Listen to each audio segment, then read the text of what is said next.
Since it's not possible in so short a time even to give a sketch of this evolution in the Greek and Hellenistic civilization, I'll take two passages of a Roman philosopher, Seneca. They may be considered as rather good witnesses on this practice of self-examination and confession, as it existed with the Stoics of the imperial period at the time of the birth of Christianity. The first passage is to be found in the De Ira. Here is this passage.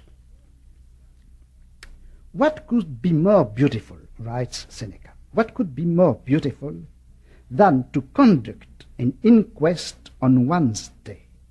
What sleep better than that which follows this review of one's actions?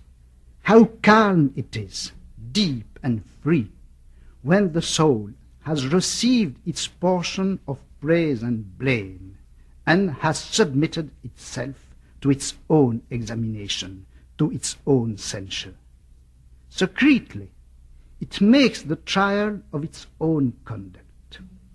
I exercise this authority over myself, and each day I will myself as witness before myself. When my light is lowered, and my wife at last keeps silent, I reason with myself, and I take the measure of my acts and my words. I hide nothing from myself. I spare myself nothing. Why, in effect, should I fear anything at all amongst my errors, whilst I can say, be vigilant in not beginning again? Today I will forgive you. In a certain discussion, you spoke too aggressively, you did not correct the person you were reproaching, you offended him, and so on and so on.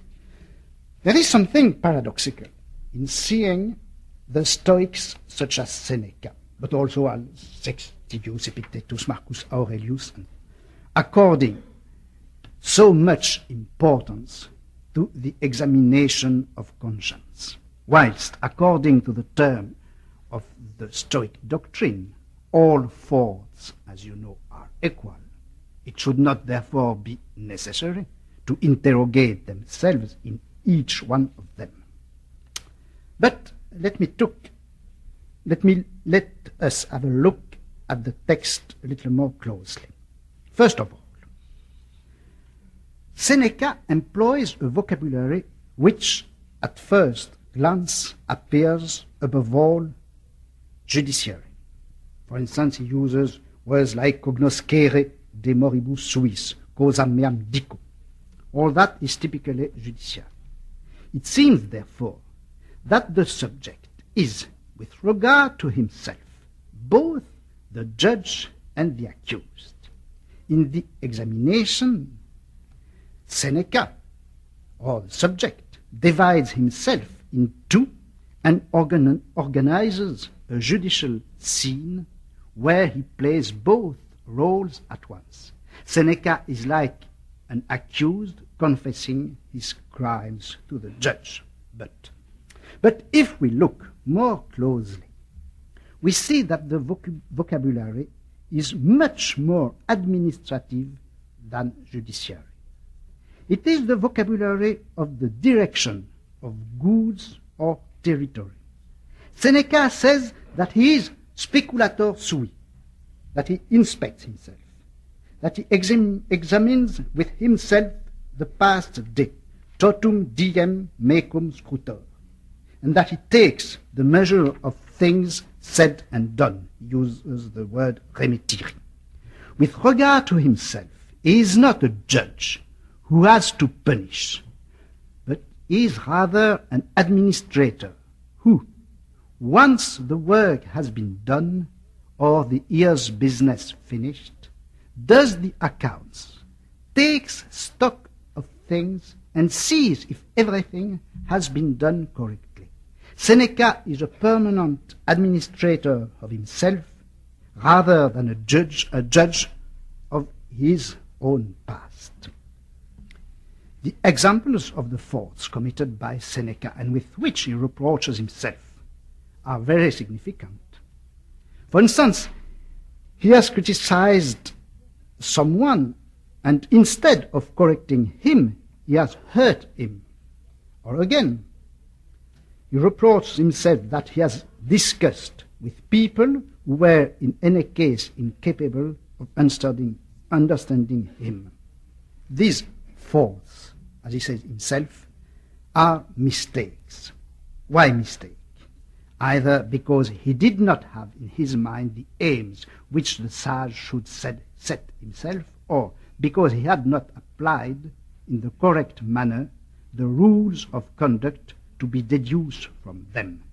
The faults are mistakes in that sense, that they have in his mind the aims which the sage should set himself, or because he had not applied in the correct manner the rules of conduct to be deduced from them.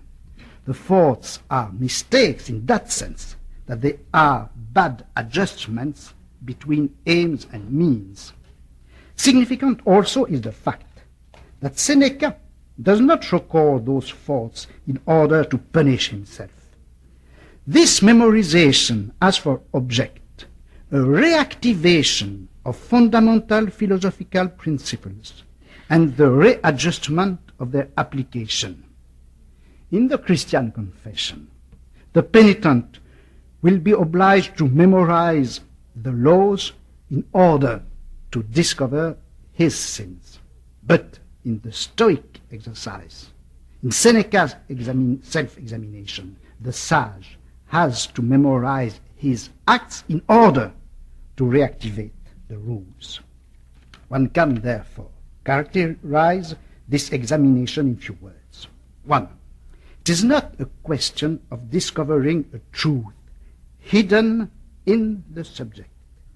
Rather, it's a question of recording a truth forgotten by the subject. 2.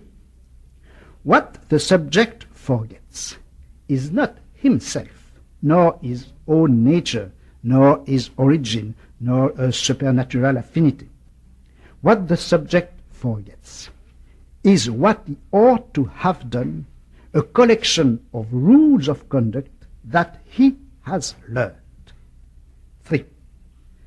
The recollection of errors committed during the day serves to measure the distance which separates what has been done from what should have been done. 4. The subject which practices this examination on himself is not the operating ground for a process more or less obscure which has to be deciphered. He is the point where rules of conduct come together and register themselves in the form of memories. He is at the same time the point of departure for actions more or less in conformity with these rules. The subject constitutes the point of intersection between a set of memories which must be brought into the present and acts which have to be regulated. The examination, thus, has its logical place among the other Stoic exercises, all of them being a way to incorporate in a constant attitude a code of actions and reactions, whatever situation may occur. Those exercises are, first, the continual reading of the manuals of precepts, that's for the present, the examination of the evils which could happen in life, the premeditatio malorum, so much for the possible. 3. The enumeration each morning of the tasks to be accomplished during the day, that's for the future. And finally, the evening examination of conscience, that's for the past. As you see, the self is not in the case a field of subjective data which have to be discovered. The self is the self submits itself to the trial of possible or real past or future acts. facts.